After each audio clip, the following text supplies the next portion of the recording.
경제 뉴스가 연예 뉴스처럼 들리는 그날까지 경제 브리핑 불편한 진실.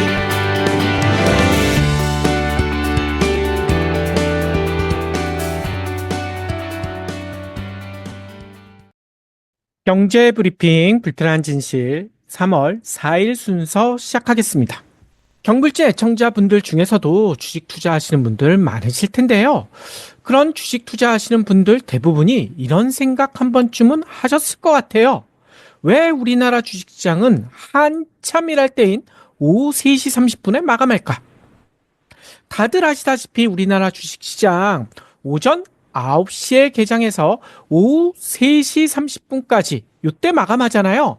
따라서 직장인들 같은 경우 주식 거래하는 거 매우 눈치 보일 수밖에 없죠.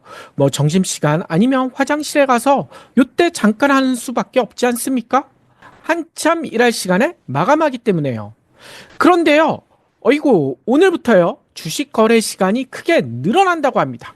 여기에 70년 독점 체제까지도 깨진다고 하는데요. 도대체 뭐가 달라진다는 이야기일까요? 그 이야기를 9고개로 지금부터 풀어보도록 하겠습니다.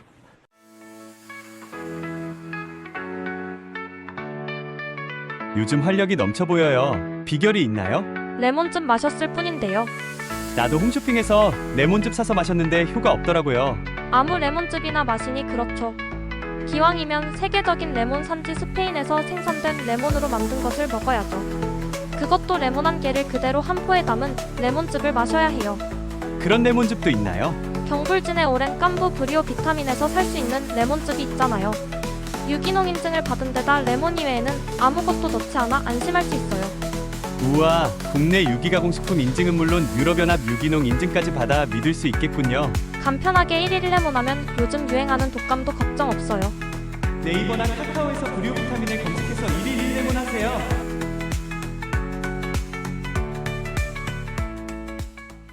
첫 번째 고개, 기존 주식시장은 왜 3시 반에 마감할까요? 혹시 기억나실지 모르겠는데요. 2016년까지만 해도 우리나라 주식 거래 시간 지금보다 좀 짧았거든요. 오전 9시부터 오후 3시까지. 현재보다 30분 짧았다는 겁니다. 그런데요, 자본시장 국제화 그리고 활성화를 위해 2016년 7월 1일부터 30분, 현재대로 3시 반까지 마감하는 걸로 바꿨다는 거예요. 그런데 좀 이상하지 않습니까? 일반적인 회사의 업무 시간 9시, 6시, 9 to 6잖아요. 그런데 왜 주식시장은 오후 3시 30분까지만 할까요? 은행마저도 보통 오후 4시가 마감인데 그것보다도 훨씬 빠르게 왜 마감할까요? 그래서 궁금해지는 게 있죠. 도대체 우리나라 주식 매매 거래 시간 누가 정할까? 그래서 찾아봤더니만요. 바로 한국거래소가 결정하고 금융위원회가 최종 승인하는 이런 방식으로 결정된다고 합니다. 한국거래소는 이 주식 매매 거래 시간에 대해서 이렇게 설명하고 있어요. 관리 감독을 원활하게 하고 시장의 안정성을 유지하기 위해 거래 시간을 현재처럼 제한하고 있다. 이렇게 설명합니다. 그런데도 좀 이해가 안 되죠. 아니, 빅데이터가 활약하는 시대에 조금 이해하기 힘든 설명 아닙니까? 아니, 그러면 도대체 다른 나라, 해외는 어떻게 할까? 우리나라 시간으로 보면 미국의 거래 시간 다들 아시다시피 오후 11시 반 시작해서 다음날 새벽 6시까지잖아요. 그리고 영국, 독일, 프랑스 여기는 비슷한데요. 우리나라 시간으로 오후 5시에 시작해서 오전 1시 반까지. 그리고 일본과 중국, 홍콩은 좀 독특하거든요. 중간에 점심시간 이때 쉽니다. 그래서 일본은 오전 9시부터 11시 반까지 그리고 1시간 쉬고 오후 12시 반부터 3시 반까지. 그리고 중국 같은 경우에는 오전 10시 반에서 12시 반, 그리고 오후 2시에서 4시까지. 홍콩 같은 경우에는 오전 10시 반 시작해서 오후 1시까지, 그리고 오후 2시 시작해서 5시까지. 좀 복잡하게 하더라고요. 아무튼요, 이렇게 주식 거래 시간, 일반적인 업무 시간보다 짧은 이유 명확하게는 설명이 안 되는 것 같은데 일반적으로는 이렇게 얘기하더라고요. 엄청난 스트레스에 시달리는 트레이더의 건강을 위해서다. 근데 이걸로도 설명하기가 힘들잖아요.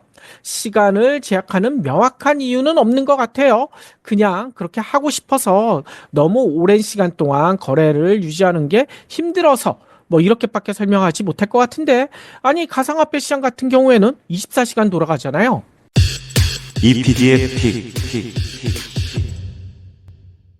그러면 두 번째 고개는요, 앞서 얘기대로 오늘부터 주식 거래 시간이 늘어난다고 했잖아요. 어떻게 늘어날까요? ATS라고 하죠. 대체 거래소가 생긴다는 거예요. 넥스트 트레이드, NXT라고 하는데요. 이 넥스트 트레이드가 운영을 시작하면서 거래 시간이 하루 12시간으로 크게 늘어난다고 합니다. 다만 정규 거래 시간은 기존처럼 오전 9시부터 오후 3시 반까지 요때까지만 운영이 되고요. 여기에 넥스트 트레이드를 통해 프리마켓, 애프터마켓 이게 추가로 열린다는 거예요. 프리마켓이니까 정규 시간 전, 그러니까 오전 8시부터 8시 50분까지, 그리고 애프터마켓이니까 정규 시간이 끝난 후 오후 3시 반부터 8시까지 요때 추가로 열린다는 거예요. 특히 애프터마켓에선 오후 3시 반부터 3시 40분까지 10분간은 호가만 받고요. 3시 40분에 체결되는 방식으로 이루어진다고 합니다. 이렇게 되면 정규장 시작 그리고 종료 전 10분씩 빈다는 얘기잖아요. 왜 이렇게 비교할까? 시세 조정 방지를 위한 조치라고 하는데요. 이런 조치가 왜 필요한지 명확하게 설명은 안 되는 것 같아요. EPD의 픽. 세 번째 고개, 넥스트 트레이더를 이용하기 위해서는 별도로 신청해야 될까요? 그렇진 않다고 합니다. 넥스트 트레이더에 참여하는 증권사를 이용하고 있다면 자동으로 이용할 수 있도록 설정이 된다는 거예요. 별도의 신청이 필요 없다는 거죠. 그러면 어떻게 되느냐? 미래에셋증권, NH투자증권, KB증권, 키움증권 이렇게 14개사는요. 프리마켓, 메인마켓, 애프터마켓 모두 신청 없이 이용할 수가 있다고 합니다. 다만 신한투자증권, 메리츠증권, SK증권, 카카오페이증권 이렇게 14개사는요. 프리마켓과 애프터마켓에 참여한 이후 추후에 메인마켓에 합류할 예정이라고 해요. 따라서 사용하는 증권사 어디에 참여할 수 있는지 요거 확인하신 다음에 이용하시는 게 좋을 것 같아요. EPD의 픽. 그러면 네 번째 고개, 넥스트 트레이더는 거래 방식이 좀 다를 것 같은데 어떻게 달라질까요? 일단 넥스트 트레이더가 생기면서 호가가 좀 다양해진다고 해요. 이게 좀 헷갈릴 수가 있을 것 같은데요. 기존처럼요, 시장가와 4가지 지정가 호가로 거래될 수가 있다는 거죠. 일반, 최우선, 최유리, 조건부 이렇게 4가지가 있는 건데요. 여기에 프리 애프터마켓에선 중간가 호가 이런 게 생긴다는 거예요. 이게 뭐냐면요, 최우선 매수 매도 호가의 중간 가격으로 자동 조정되는 거. 그러니까 중간가 호가라고 하겠죠. 그리고 스톱 지정가 호가 이런 것도 생긴다는 거예요. 특정 가격에 도달하면 지정가로 주문되는 이런 스톱 지정가 호가 요렇게 추가된다는 겁니다. 따라서 좀 더 다양한 거래 전략이 가능해진다 라고 언론들은 설명하는데요. 소위 꾼들만 돈 벌게 하는 건 아닌가 좀 걱정이 되네요. EPD의 픽. 다섯 번째 고개, 주문을 낼 때 두 거래소 중 하나를 선택해야 될까요? 상식적으로 생각하면 그렇잖아요. 실제로도 그렇습니다. 한국거래소, 기존의 증권거래소나 아니면 넥스트 거래소 요거를 통해서 거래를 해달라 요청하는 게 가능해진다는 거예요. 다만 이걸 선택하지 않고요, 별도 의사를 밝히지 않으면 증권사가요, 수수료를 포함한 총 금액과 매매 체결 가능성을 비교해서 투자자에게 가장 유리한 거래소를 판단해 주문하는 자동 주문 전송 시스템 SOR이라고 하는데요. 이걸 적용한다고 합니다. 앞서 살펴본 것처럼 시장별로 호가 상황이 달라 체결 가격이 달라질 수 있기 때문에 이런 방식을 적용한다고 하고 있는데요. 과연 진짜 투자자들에게 가장 유리한 곳으로 안내해 줄까요? 내비게이션도 보면 가끔 엉뚱한 데로 안내해 주잖아요. EPD의 픽. 여섯 번째 고개, 거래 수수료는 어떻게 될까? 이것도 궁금하실 텐데요. 현재 증권사들은 한국 거래소에 내는 거래 수수료율이 0.0023%, 근데 넥스트 트레이더는 거래 수수료를 세분화한다고 합니다. 그래서 한국거래소 대비 20%에서 최대 40%까지 낮췄다. 이렇게 얘기하고 있어요. 저렴하니 넥스트 트레이드를 많이 이용해달라. 뭐 이런 얘기겠죠. 그러면 진짜 이렇게 저렴해지는 것일까? 그렇진 않을 수도 있다고 합니다. 왜냐? 고객이 내는 수수료, 증권사가 정하게 돼 있다는 거예요. 따라서 투자자들에게 유리하다고 단정 지을 수는 없다는 거죠. 증권사들은 이달 중으로 넥스트 트레이더의 수수료를 개별적으로 공표할 예정이라고 하는데요. 이것도 잘 확인하셔야 될 것 같아요. 다만 이것도 생각하셔야 될 것 같아요. 수수료 부담, 증권 거래 많이 하시는 분들은 데이 트레이더 같은 분들은 많을 수도 있겠죠. 하지만 일반적인 투자자들 수수료 부담 그렇게 많으신가요? 그렇지 않지 않습니까? 수수료 부담보다는 주가가 떨어지느냐 올라가느냐 이게 더 큰 문제 아닐까요? EPD의 픽. 일곱 번째 고객. 모든 종목을 거래할 수 있을까? 모든 종목을 거래할 수 있으면 좋겠지만 그렇진 않다고 합니다. 출범 후 2주 동안은 시범만 한다는 거예요. 시범 종목 10개 종목만 거래가 된다는 거죠.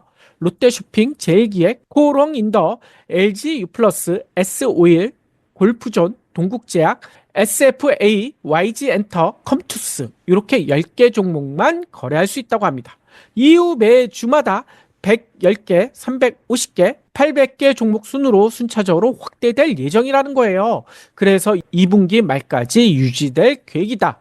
이렇게 밝히고 있더라고요. 아니 그러면 가장 중요한 시총 1, 2위 삼성전자와 SK하이닉스는 어떻게 될까요? 출범 4주차부터 거래가 가능해질 예정이라고 합니다. 삼성전자와 SK하이닉스를 넥스트레이더에서 거래하고 싶으신 분들은 좀 기다려야 된다는 거죠. 게다가 상장지수 펀드, 상장지수 증권 이런 것들도 기존 거래소에서는 거래할 수 있었는데 넥스트레이더에서는 맞은다고 합니다. EPD의 픽. 여덟 번째 고객, 투자자 보호장치는 어떻게 될까? 이것도 좀 궁금하실 텐데요. 정규장 개장 전이나 마감 직전인 프리 애프터 마켓에서는 주요 공시나 뉴스로 주가가 급변동할 수 있잖아요. 그럴 가능성이 매우 크죠. 그래서 데이 트레이더가 크게 늘어날 수도 있다. 이런 우려도 나오고 있던데요. 따라서 투자자 보호를 위한 가격 변동폭 상하로 30% 이렇게 돼 있잖아요. 그리고 거래 정지, 서킷 브레이커, 사이드카 이건 설명 안 드려도 다들 아시죠? 이런 시장 안전 정치는 한국 거래소와 똑같이 넥스트 트레이더에서도 적용한다고 합니다. 하지만 앞에서도 설명드렸지만 이른 아침 또는 저녁 시간대 주요 공시나 뉴스로 인해 프리 애프터 마켓에서 주가가 급변동할 가능성이 매우 크잖아요. 따라서 종목별 시가, 종가 기준도 헷갈릴 수가 있을 것 같아요. 요거는 어떻게 결정되느냐?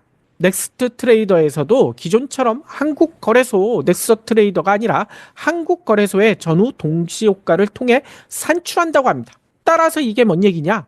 정규장 마감 이후 애프터마켓에서 벌어지는 가격 변화는 다음날 시가에는 영향을 미치지 않는다는 거예요. 다음날 프리마켓 시가는 전날 넥스트 트레이더가 아니라 한국 거래소 종가로 시작하기 때문인 거죠. EPD의 픽. 그러면 가장 중요한 아홉 번째 고객, 거래 활성화에는 도움이 될까요? 자본시장 선진국인 미국, EU, 일본에서는 이미 대체거래소가 정착돼서 복수거래 시장으로 운영되고 있거든요. 국가별로 차이가 있지만 대체로 대체거래소는 전체 주식거래의 8%에서 10% 정도를 차지하고 있다고 합니다. 특히 투자 선진국인 미국의 경우 대체거래소를 통한 일평균 거래 대금이 2019년만 해도 우리나라 돈으로 58조 원, 근데 2023년이 되니까 100조 원. 연평균 약 15%가량 성장하고 있다는 거죠.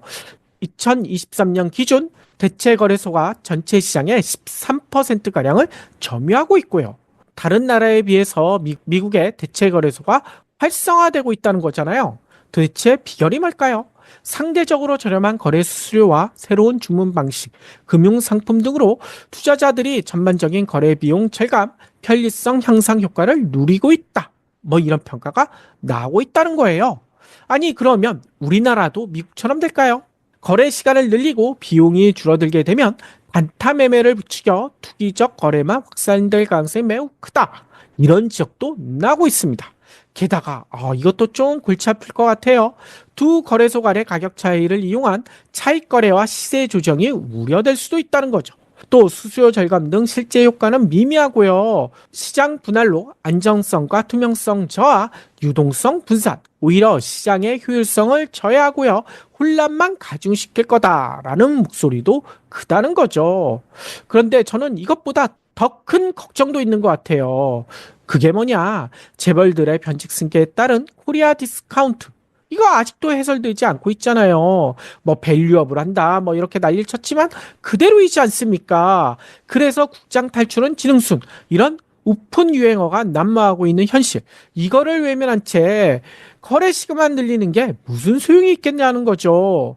국장 탈출을 할 수 있는 시간을 더 주는 셈이다. 이런 비아냥까지 나오고 있거든요. 주주에 대한 이사 충실 의무. 이거 예전 방송에서 설명드렸으니까 다시 설명드리지 않아도 되겠죠. 이런 주주에 대한 이사 충실 의무를 골자로 하는 상법 개정안. 이거 반드시 통과돼야 된다. 경불지는 그렇게 얘기하고 있는데 이게 또다시 보류됐다. 이런 얘기가 들려오고 있더라고요.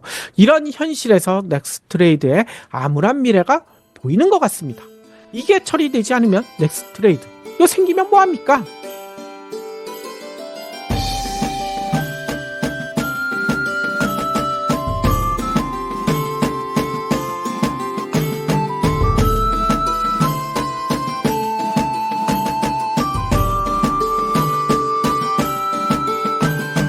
경불진 완주해주셔서 감사합니다. 하트 투척, 댓글 남기기, 링크 공유, 계좌 후원 등 경불진 두 PD에게 힘을 보태주세요. 더 좋은 내용으로 보답하겠습니다.